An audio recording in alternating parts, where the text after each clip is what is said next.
journal Radio J. Steve Nadjar. Jean-Éric Brana, bonjour. Bonjour. Et merci d'avoir accepté notre invitation cet après-midi. Vous êtes spécialiste des États-Unis, vous enseignez à l'université Paris-Panthéon-Assas. Votre dernier livre, publié aux presses universitaires de France, s'intitule Géopolitique des États-Unis. La chaîne CNN a diffusé un enregistrement absolument troublant de Donald Trump en date du mois de juillet 2021. On y entend Jean-Éric Brana, l'ancien président des États-Unis, affirmer détenir devant plusieurs personnes, dont un éditeur, des documents confidentiels, en particulier une pièce classifiée du Pentagone concernant une attaque potentielle américaine contre l'Iran. C'est une preuve potentiellement décisive pour la justice qui a poursuivi Donald Trump pour sa gestion de ce type de documents après son départ à la Maison-Blanche. Absolument, c'est une preuve puisque Donald Trump nous avait expliqué qu'il n'avait pas de ces documents en question, dont on nous avait déjà parlé. Il n'y a pas de nouveauté dans la révélation elle-même, c'était quelque chose qui avait fuité. Il avait expliqué que tout avait été déclassifié, d'ailleurs il pouvait le faire par la pensée, vous en souvenez. Ensuite qu'il n'avait pas amené les documents, ensuite qu'il ne savait pas parce qu'il était trop occupé, il n'avait pas vu ce qu'il y avait dedans. On se rend compte qu'en réalité, Donald Trump soit inconscient, soit quelqu'un qui n'a rien à faire au pouvoir puisqu'il n'est incapable de gérer des documents aussi sensibles que cela. Et puis c'est quelqu'un qui, dans sa défense, se retrouve quand même désormais acculé à trouver une nouvelle histoire. Alors, il a déjà une nouvelle histoire. Il a expliqué que les documents en question étaient un paquet d'articles et de chroniques qui parlaient de cette affaire et qui le montraient à tout le monde. Bon, ça tient pas la route avec l'ensemble de la conversation, mais ça pourrait passer avec un juge un peu conciliant, et c'est vrai que Aileen Cannon sera très conciliante avec lui, alors pourquoi pas. Mais c'est vrai que potentiellement la défense de Donald Trump là est en train d'exploser. En tout cas, j'aimerais pas être un de ces avocats qui doit trouver une nouvelle façon de faire pour se sortir de cet imbroglio. Rappelons qu'il risque plusieurs dizaines d'années de prison quand même. On parle pas de petite affaire puisqu'on parle de défense nationale. Et vous l'avez rappelé, des plans d'attaque contre l'Iran, même s'ils ont été changés depuis, même si c'est pas quelque chose forcément validé au plus haut niveau, voire même au niveau du Pentagone, même s'ils l'ont préparé, c'est peut-être juste des plans de travail. Est-ce qu'on peut envisager que ces documents aient pu, compte tenu de l'absence de contrôle visiblement de Donald Trump sur ces documents, est-ce qu'on peut imaginer qu'ils aient pu même fuiter et arriver entre les mains de puissances étrangères ? À partir de Mar-a-Lago, vous voulez dire ? Oui. C'est absolument possible, puisqu'on sait qu'il y avait déjà eu des espions chinois qui avaient été trouvés traînant dans les couloirs de Mar-a-Lago. On a dit chinois, pourquoi pas dire iranien, pourquoi pas dire français même, je veux dire. C'est possible, oui. Mar-a-Lago, pour que tout le monde comprenne, c'est un hôtel, c'est un resort. Donc les gens un peu riches qui peuvent se payer quelques nuits là-bas peuvent être autour de la piscine et puis à un moment dire tiens, je vais faire pipi, je me trompe de porte. Enfin, on a vu ça dans toutes les bonnes ou mauvaises séries américaines ou autres. Et ça fonctionne très bien, surtout quand on sait que ces documents étaient disséminés dans l'ensemble des bâtiments de Mar-a-Lago et que visiblement le président en personne les montrait à des gens qui n'étaient pas accrédités tranquillement pour passer de bonnes soirées.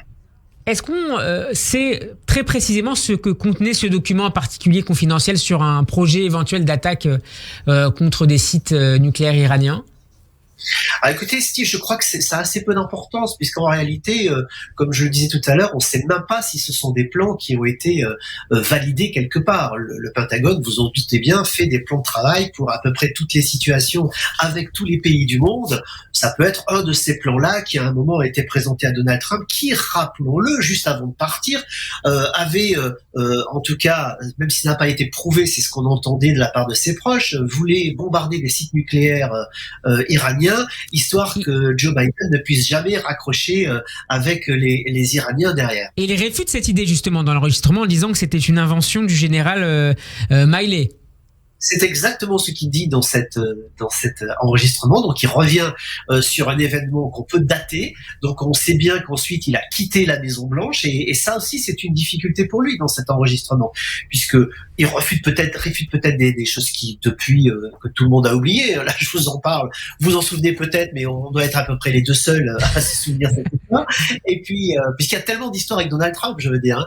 Mais maintenant, ce qu'on sait, c'est que cet enregistrement a été fait après et que les documents effectivement, il les avait dans les mains de toute évidence, et qu'il les a montrés, encore une fois, à des gens qui n'étaient pas accrédités pour cela, des gens de son staff, mais peut-être des invités, puisqu'on ne sait pas qui est autour de la table, même si on sait certains noms, on ne les connaît pas tous. Dans quelle mesure cette nouvelle affaire, en tout cas la suite d'une affaire assez longue, pourrait nuire à sa candidature à la présidentielle de 2024 ? Ah, c'est tout à fait différent, ça. Personnellement, je crois que rien ne va nuire à sa candidature pour 2024 et qu'il faut se préparer à avoir effectivement Donald Trump sur la ligne de départ, voire même la ligne d'arrivée. Et à ce moment-là, on va, vous voyez, on entendait tout à l'heure le président du CRIF qui nous expliquait les dangers qu'il y avait si l'extrême droite arrivait au pouvoir en France. Faisons le même parallèle avec les États-Unis, parce qu'on en est là aujourd'hui. On n'est plus avec Donald Trump, le clown qui arrive par erreur, mais on est avec Donald Trump qui a déjà eu le pouvoir, qui a essayé de le garder par la ruse, la force ou en tout cas des moyens déloyaux, et qui s'est entouré de gens qui sont pas fréquentables aux États-Unis. Donc ce mandat qui pourrait arriver est très problématique s'il arrive. Alors tout dépendra du procès. Le procès qui avait été fixé en août a été reporté en décembre. Avec cette affaire-là, bien ses avocats vont demander un délai supplémentaire. Oui. De toute façon, ils en demanderont par principe, puisque Smith en a demandé un. Ils vont dire, si le procureur en a un, nous aussi, s'il vous plaît, on a un droit à la même chose. Et ensuite, à partir du mois de février, on est dans les primaires. Faire un procès à un candidat qui sera loin devant, voire qui aura gagné 1, 2, 3, 4, 5 États, voire le Super Tuesday, ça va devenir très difficile. Parce que là, bien sûr, on est dans le procès politique.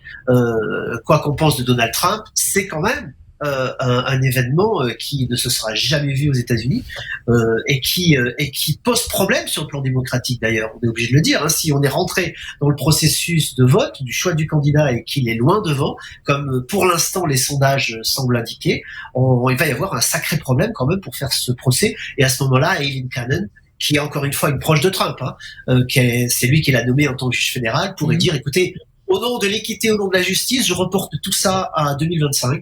On aura le temps de voir. Et à ce moment-là, si Trump était élu, eh bien, il faudrait reporter à 2029, le temps qu'il sorte du pouvoir, puisque bien sûr, on ne va pas juger un pouvoir en place. La Constitution a prévu autre chose, qui s'appelle un impeachment.